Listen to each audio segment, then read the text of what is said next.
সকালবেলা আমি আর মা বারাসাত থেকে বেরিয়ে পড়লাম। গন্তব্য আমাদের বহরমপুর। মার অফিসের কাজের জন্য যেতে হচ্ছে বলে আমরা একটু তাড়াতাড়ি বের হয়েছিলাম। সময়টা ছিল প্রায় সকাল 7টা। কল্যাণী এক্সপ্রেসওয়ে ধরে আমাদের গাড়ি ছুটল বহরমপুরের উদ্দেশ্যে। এই সমস্ত রাস্তা দিয়ে সকাল সকাল গাড়ি চালাতে খুবই ভালো লাগে। একেবারে মাখনের মতো সুন্দর রাস্তা, তার সঙ্গে দুদিকের একটা অপূর্ব সুন্দর দৃশ্য। গাড়ি চালাতে চালাতে হঠাৎ একটা চায়ের দোকান চোখে পড়ায় আমরা সেখানে নামলাম। সকালবেলা গরম চা সাথে বিস্কিট, এর থেকে ভালো আর কিছু লাগে না। একটু চা খেয়ে গল্পগুজব করে আর চারিদিকের পরিবেশটাকে একটু ভালোভাবে উপভোগ করে আমরা আমাদের যাত্রা আবারও শুরু করলাম, কারণ সামনে আমাদের লম্বা রাস্তা এখনো বাকি। আমাদের গন্তব্য বহরমপুর। বেলডাঙ্গার কাছে একটা জায়গায় গিয়ে আমরা একটু দাঁড়ালাম ব্রেকফাস্টের জন্য। ব্রেকফাস্টে আমরা নিয়েছিলাম রুটি, আলু পটল ভাজা, তার সঙ্গে ছিল শসা, পেঁয়াজ আর গরম গরম চা।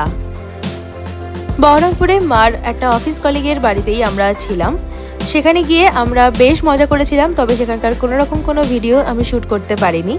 আমরা যেদিন গিয়েছিলাম সেদিন বিকেলবেলা আমরা চলে গিয়েছিলাম বহরমপুর মেলা দেখতে। এটা অনেক বড় করে হয়। এই মেলাতে গিয়ে প্রথমবার আমি এত বড় একটা নাগরদোলা চেপেছিলাম, যেটা খুবই আনন্দ হয়েছিল আমার। এরপরে চলে গিয়েছিলাম আন্ডার ওয়াটার অ্যাকোরিয়াম এক্সপিরিয়েন্স করতে। সেখানে খুব সুন্দর সুন্দর কয়েকটা মাছও ছিল। সব মাছদেরকে দেখে ছবি তুলে ভিডিও তুলে অনেক খাওয়া দাওয়া করে আমরা আবার যেখানে ছিলাম সেখানে আমরা ব্যাক করেছিলাম। রাতে সেদিন খাওয়া হয়েছিল মাটন বিরিয়ানি। পরের দিন সকালবেলা আমরা রাজবাড়ি দেখতে চলে এসেছিলাম। আমরা যে বাড়িটাতে ছিলাম তার পাশেই রয়েছে এই শ্রীপুর প্যালেস। এই প্যালেসটি অনেক পুরনো।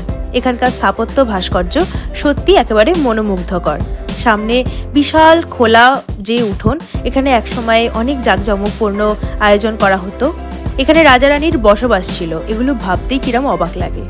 ওপরে রয়েছে মন্দির, সেই মন্দিরটাও আমরা ঘুরে দেখলাম। পুরো প্যালেসটাই একটা অসাধারণ সুন্দরভাবে সাজানো গোছানো এখনো অবধি। এরপরেই আমরা চলে এসেছিলাম সন্ধেবেলা বহরমপুরের একটি খুব নামকরা শিব মন্দির দেখতে, পাতালেশ্বর শিব মন্দির। এখানে খুব বড় করে শিবরাত্রি পালন করা হচ্ছে।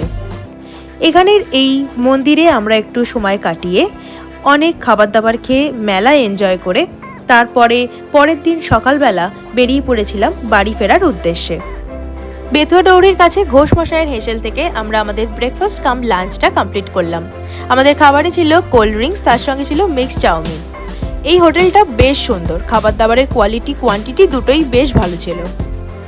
পেট পুজো করে আমরা বাড়ি ফেরার উদ্দেশ্যে রওনা দিয়ে দিয়েছি। এই শর্টসটা কেমন লাগলো অবশ্যই জানিও। দেখা হচ্ছে নেক্সট শর্টসে। বাই।